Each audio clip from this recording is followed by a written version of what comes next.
né? Eu não sei se os irmãos gostariam de fazer alguma intervenção, pergunta, ou se isso fica para o final. Pastor, eu não sei, é uma pergunta já da minha parte, como essa cultura, isso vai reverberar numa questão do entendimento do que é o congregacionalismo, né? Uhum. Isso, então, falta essa compreensão do que é membresia, da, da definição bíblica, isso, consequentemente, como batista, vai atingir essa ideia de congregacionalismo que nós também cremos, Uhum. porque hoje se ventila muito também essa ideia de uma democracia onde pode ter oposição e tudo mais. Como que o pastor conciliaria tudo isso aí? Então, isso tem muito a ver com o que eu ia falar, ou com o que eu vou falar sobre como que a gente aplica isso, né, para desenvolver a cultura de membresia e, naturalmente, ter membros saudáveis, né, ou membros dentro de uma membresia saudável, como é que eles agem e tal, né? E a gente vai ensinando, uma das principais coisas que eu ia falar é o ensino. Mas você vai ensinando, levantando essas questões e colocando. Isso vai ser simultaneamente a muita coisa acontecendo. Entendeu? Muita coisa. Você não para a igreja para isso. A gente não tem como fazer isso. Frear a igreja, agora vamos aprender isso para a gente poder ser igreja. Não dá. Né? E um texto como, por exemplo, 1 Tessalonicenses 5,14, que fala do ministério pastoral da congregação, ou como a congregação se pastoreia, né, nesse sentido, aonde uma pessoa ela confronta os rebeldes que estão vivendo uma vida de rebeldia e é, fortalece os fracos, consola aqueles que estão abatidos e tal. E a construção grega ali, ela mostra para a gente que isso é simultâneo. Né? Às vezes, uma pessoa que precisa ser confrontada é uma pessoa que vai consolar a outra, que está precisando ser consolada. Você não espera cada membro chegar a um grau de espiritualidade, de maturidade cristã, seja o nome que se der, para então, agora você pode fazer. Não, a gente vai fazendo junto, a gente vai caminhando junto. É uma jornada em que a gente tem que tomar cuidado para não deixar nenhum joelho trôpego para trás, né?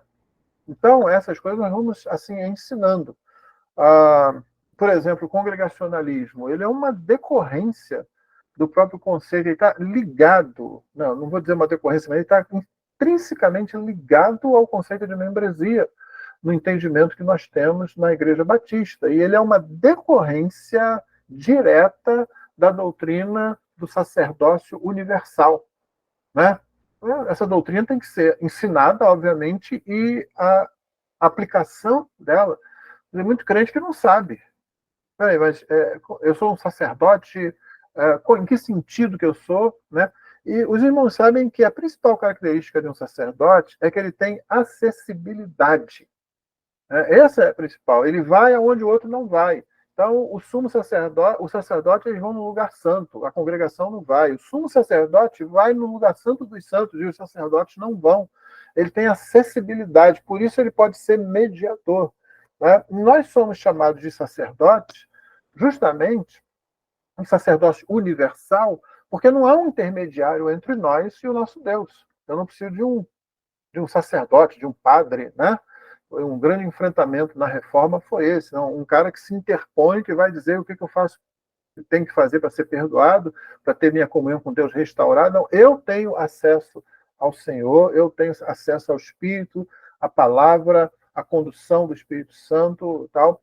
Então, quando uma congregação se reúne esse grupo de sacerdotes, esse grupo busca a direção de Deus para tomar decisões, né?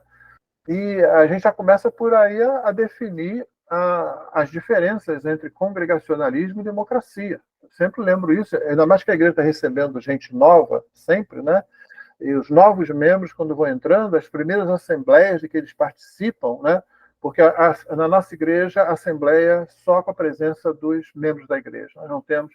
Faz algum tempo eu retirei a assembleia do domingo, passei para um sábado no mês. Eu compreendo que cada igreja tem a sua cultura, como eu acabei de dizer, e ver qual é a melhor forma de fazer isso, né? Que vai funcionar para aquela igreja no local onde ela está e na cultura que ela tem. No nosso caso, eu percebi que ficaria muito melhor, e graças a Deus, como a igreja vinha sendo ensinada sobre membresia, sobre congregacionalismo, sobre serviço mútuo, essa coisa toda, foi fácil a gente deslocar a Assembleia para o sábado só com os membros da igreja presentes. Um não membro, para estar presente, tem que ter alguma razão para isso acontecer. Por exemplo, aqueles que vão se tornar membros, ou pelo menos potencialmente, né, serão membros da igreja. Então, no dia em que a congregação vai fazer essa votação, ele tem que estar lá. Né? Ele vai estar um período com a gente, um período fora dali, para a igreja poder deliberar, né? Mas a congregação, mas é somente os presentes, né? Então, quando uma pessoa é integrada à igreja e ela vem para a primeira assembleia dela, aí eu gosto de repetir. Eu vou fazendo a assembleia e ensinando à medida que eu vou fazendo. Irmãos, isso assim. Aí é como se eu abrisse um parênteses. Irmão, estou entendendo por que eu estou fazendo isso. Eu estou fazendo isso por causa daquilo, e o irmão pode fazer isso, o irmão não tem direito de fazer isso, e explico por que não tem. Assim, bem sucintamente, porque de um modo ou de outro, eles vão ouvindo isso em outros momentos da igreja. Mas ali na Assembleia, eu gosto de pegar pequenos momentos assim, eu não preciso ensinar tudo no primeiro momento, né? Vai ter vários assuntos sendo discutidos, eu vou colocando um, colocando outro, para aquela pessoa que está chegando ser lembrada de que, embora a aparência externa de votação lembre democracia, eu digo, não tem absolutamente nada a ver com democracia. Né? Você não tem oposição. Na igreja, eu digo, olha, a igreja termina sempre em unanimidade. É assim que eu tenho entendido. Como assim? Você tem todo o direito de falar contra, você tem todo o direito de votar contra. Isso é o modo como o Senhor conduz as coisas no nosso meio, né? E não tem nada de errado. Mas no momento em que a igreja vota, nós oramos ao Senhor. Nós, os sacerdotes, os que têm acessibilidade, né? Os que não precisam de um intermediário, exceto o único que há, que é o nosso grande sumo sacerdote, que é Cristo. Né? Então, nós oramos, pedimos a graça de Deus, e eu fui voto vencido, expressão que eu nem uso na igreja. Né? Não uso isso, porque não é questão de vencer ou perder, a questão não é essa. Nós estamos buscando aquilo que está lá na oração dominical, na oração do Senhor. Né? Seja feita a tua vontade na terra como no céu. É isso que nós estamos buscando. Então, quando a igreja vota e eu sou o voto vencido, eu automaticamente passo para o outro lado.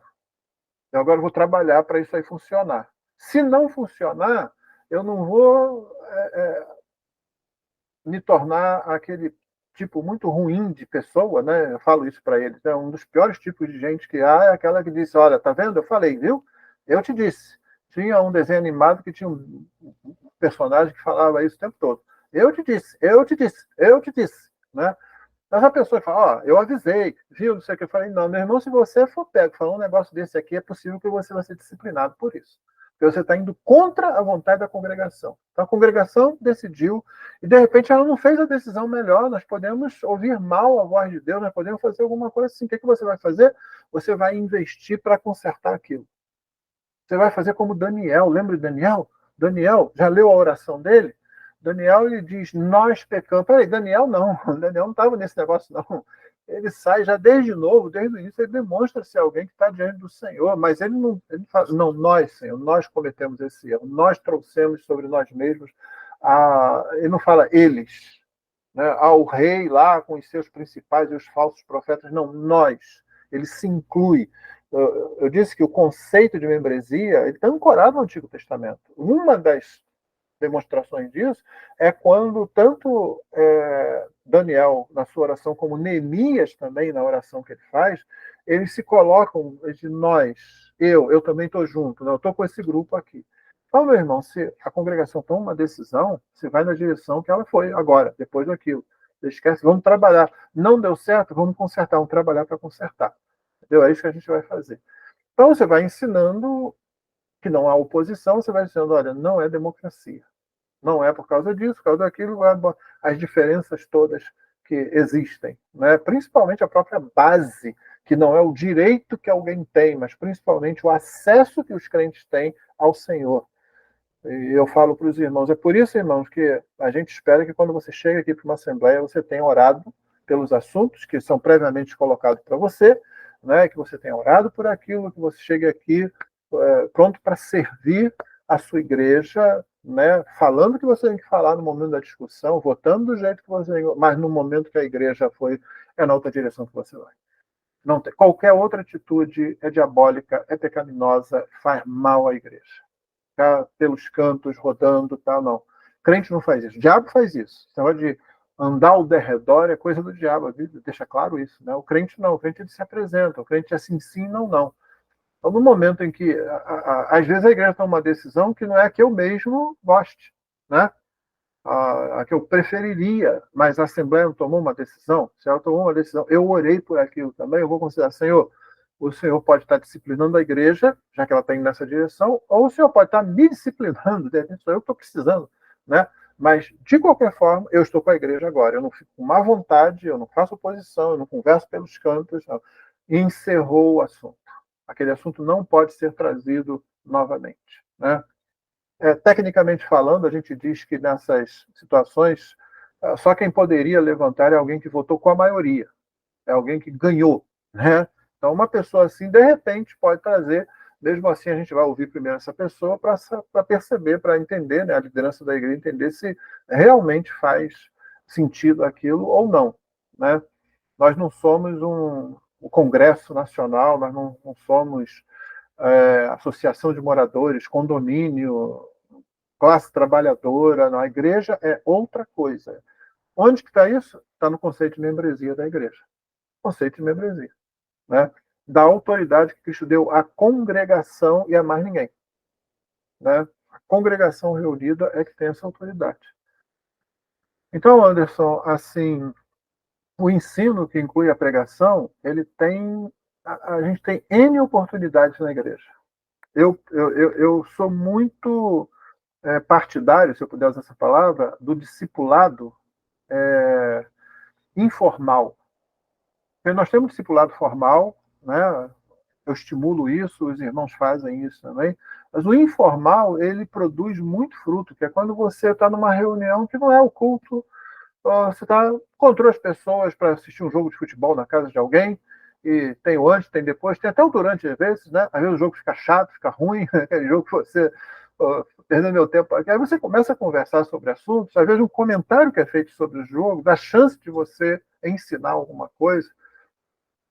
É aquela principal atividade bíblica dos crentes, né? E é o churrasco, né? Churrasco é bem bíblico, né? Então, é uma oportunidade maravilhosa para a gente falar, para a gente conversar sobre diversas coisas. E como se fala de muitos assuntos, todos os assuntos são viáveis para você discipular, porque o crente tem que aprender a agir em todos os assuntos. Então, a gente ensina sobre essas coisas, muitas vezes, né?